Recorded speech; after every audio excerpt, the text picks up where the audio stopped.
kind of knew a little bit what was coming, but yeah, I was hoping that it wasn't as bad as it felt, and yeah, but it was.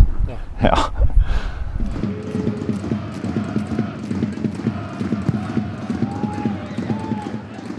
I went for a nice little kick with my left foot, and Connie had told me before the game not to kick with my left foot, and I did, and yeah, my patellar tendon popped and my knee was up in my quad, and yeah, it was not a nice sight. I remember the doctor coming over and helping put it back in, and I thought, okay, now that it's back in, maybe I can play or maybe I can walk. She said no. So then, yeah, I was helped off the field, and that began the long journey back, I guess. Watched the rest of the first half in the locker room, and then yeah, was in the hospital for some hours. Ekis came and picked me up, and yeah, then Dan took care of me in the room, had my leg up, elevated, and had a long flight home. And then we had to wait about 2 weeks till the surgery, which was in Oslo. So that was a grueling 2 weeks. You hope, I guess, that it won't take as long as they say, and yeah, I haven't had an injury so bad before, so I didn't know what the process really was. I'd seen a friend of mine, Alexander Amundsen, go through 3 ACLs in Ålesund, so I saw the kind of dedication it took and how much gym work it was, and yeah, knew that we had to do the surgery, and did the surgery. And then it's a little bit of a different process than an ACL. You can't bend your knee for some weeks, and then you have to slowly start bending it to regain the full flexion and everything. And yeah, it was a long journey. Yeah. They said that it would be about a 9 to 12 month injury. I did a little research online and found a couple other goalkeepers that had done it before. So Ter Stegen had done it earlier in that year, the previous year, and then I knew Fraser Forster also did it. So I tried to do a little bit of research on them and see what their recovery times were. But yeah, I knew it would be in that 9 to 12 month window, and yeah, so I just set my head for that, and then we went for it.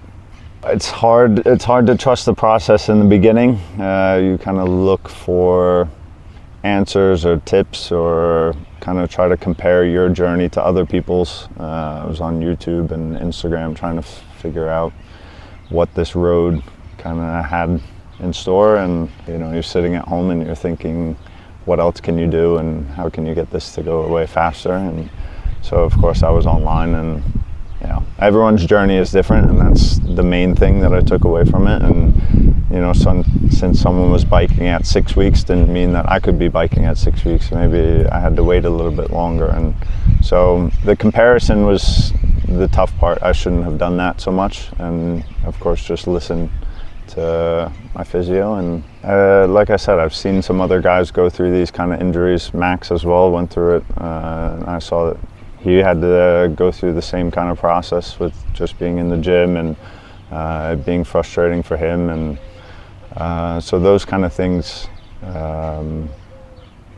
yeah, you learn that through time. I guess if it happened to me when I was really young, then it's a different story, I guess. But it's also the people around that were the most helpful, I guess. The goalkeeper squad and the rest of the team, and having Olivia at home. And I actually found out 2 days after the injury that she was pregnant, so that was kind of a shock, and you know, changed the course of the year as well.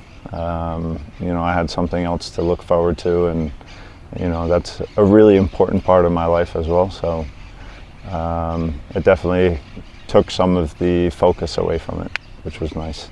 I was, you know, asking for more drugs at 4 o'clock in the morning, and she was running to the bathroom to throw up because she was pregnant. So, and then we had our dog that also had a surgery at the time. So it was a madhouse, and we weren't telling anyone that she was pregnant.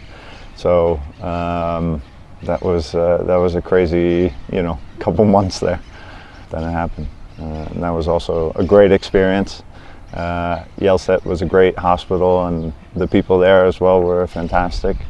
So I would say through everything, it's just been, you know, great people, great experiences, and yeah, we couldn't have been happier with the pregnancy and also, you know, going through this and how people have responded. So it's amazing to wake up in the morning. I get a couple hours with him before going to training. I get to train with the guys and then go home and, you know, be with her and be with him. So yeah, it's fantastic.